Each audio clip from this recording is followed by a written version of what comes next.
Yeah, I ventured out to see John Bush and doing Category 7 with his Anthrax catalog. Mm-hmm. And for those of you who are VIP locals Yes. VIPs, you got to get about 30 minutes worth of snippets. Which is a lot. I tried to do about 2 to 2.5 minutes and, cut it where it makes sense, to at least give you a good feel for, the presentation of the music and the songs and stuff. And I'm telling you what, I am so happy I went to that show. I went with Scarfoot. I took Scarfoot with me, and we absolutely enjoyed that show to no end. I'm just going to say this much before I let you go and talk all about it. And I have it ready if you want to share any of it. All right. But you started sending me the clips. Yeah. And they were just coming in. And I forget what I was doing, but I wasn't really paying attention. Like I heard my phone going off, but I wasn't really paying attention. So then I looked and I saw you'd sent me like 8 things or something. I was like, oh, what is this? So I played one and I was like, son of a bitch, I wish I was there. It just looked like it. Again, I wasn't there. I don't have anything to say. You can take the floor and tell me if any of this is true. It looked like one of the, just from a musical standpoint, one of the best shows you may have ever seen. It looked amazing. That it was amazing. It sounded amazing. Just to give you a little quick recap, as you may or may not know, John Bush put together a kind of an all-star lineup with Category 7 and put out an album. It's out there now. And they wanted to go out there and tour this thing. Right. And as promoters go, they want to get return for their investment. And it was just like, category who? What is it? Right. Category 7? And for probably most promoters who know the names Warrant or Dokken or, whatever. Anthrax. Category 7. It's like, I don't know what that is. Yeah. Will people go to a Category 7 show? What is it? Mm-hmm. So John Bush, who hasn't performed the Anthrax catalog, the stuff that he did during his tenure in Anthrax, decided to go out there and revisit his Anthrax days. Now people know the name Anthrax. Right. And, that will grab a few people's attention. Mm-hmm. And it's like, oh, well, if this is the headliner, John Bush does Anthrax with Category 7 opening. Right. Which was a good combination for getting both Category 7 out there for people to see and revisits Anthrax songs that literally haven't been played in 20 years. Right. Mm-hmm. And it was just phenomenal. I mean, I've ranted and raved about John Bush's ability, his singing ability. He's just such a talented vocalist. I've seen him with Armored Saint probably 6 or 8 times in the last 10 or 12 years. But to see him recreate the Anthrax songs that he, was a part of was just stellar. Sure. And not that it's surprising, but the band was great. They were fantastic. They sounded like Anthrax. They did. And the funny thing is that Charlie Benante was right next to me. Standing there just watching, huh? Yeah.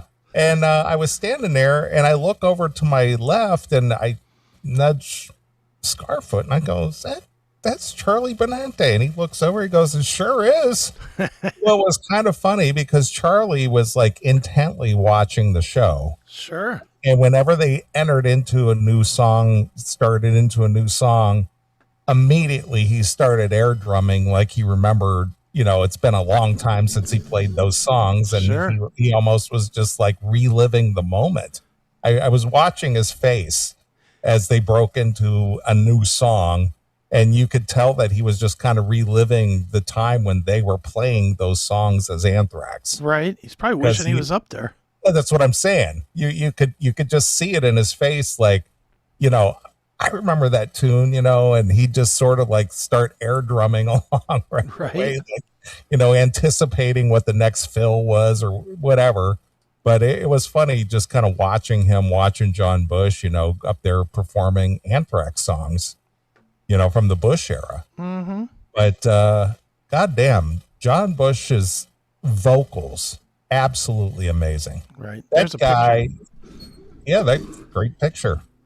That's from the Arcada. Yeah, absolutely. Yep. So yeah, he was standing there next to me the whole time watching the show. That's awesome. I didn't bug him or anything. I could tell he was really digging it, like everybody else in the whole place was. Hey, Charlie, can you give me an ID real quick? But yeah, what was kind of funny though, or the Arcada holds somewhere between 900 and 1,000 people. Sure. Sold out. It was sold out. Of course. Just packed. Oh, and here's the other thing. Yeah. All dudes. I think there was one chick for every 100 guys. Wow. I swear, me and Scarfoot were at the bar. There was a bar right at the just before you go into the auditorium.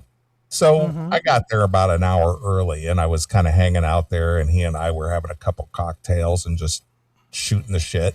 Sure. And there was a merch line, and there was it was just backed up, for forever. Right. And I'm watching, not one chick in that line. And then it just kind of became a joke with Scarfoot and I. He goes, "Hey, there's one."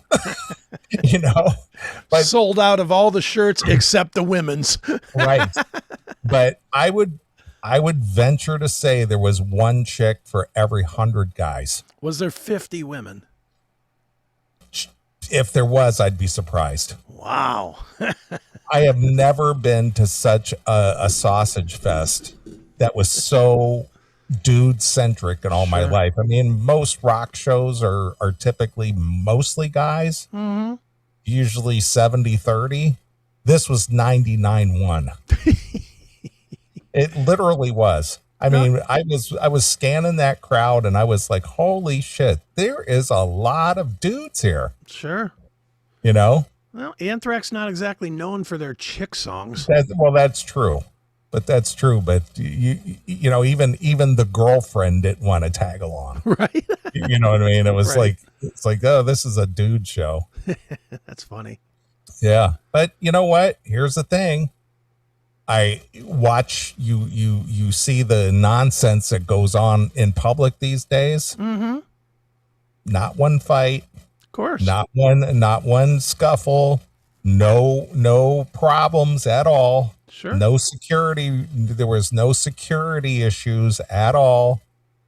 White, male demographic, everybody behaving themselves. What a concept. Yeah.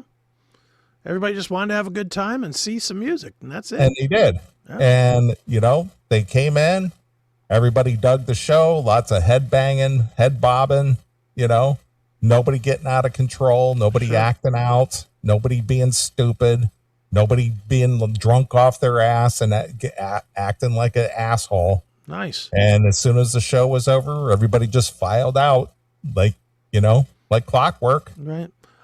I'm just curious on this one, just because it's my new only thing I worry about with shows anymore. What was the ticket price? I gotta under 100 or over?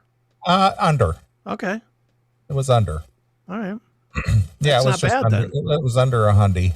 Then that's not bad. That's pretty. I think they reasonable. were I think they were like $87 or something like that. That's pretty reasonable in today's world. Oh yeah. Especially see a small theater show like that. No. Because really we were at the back of the theater, and it's not even that far back. Sure. So let's see.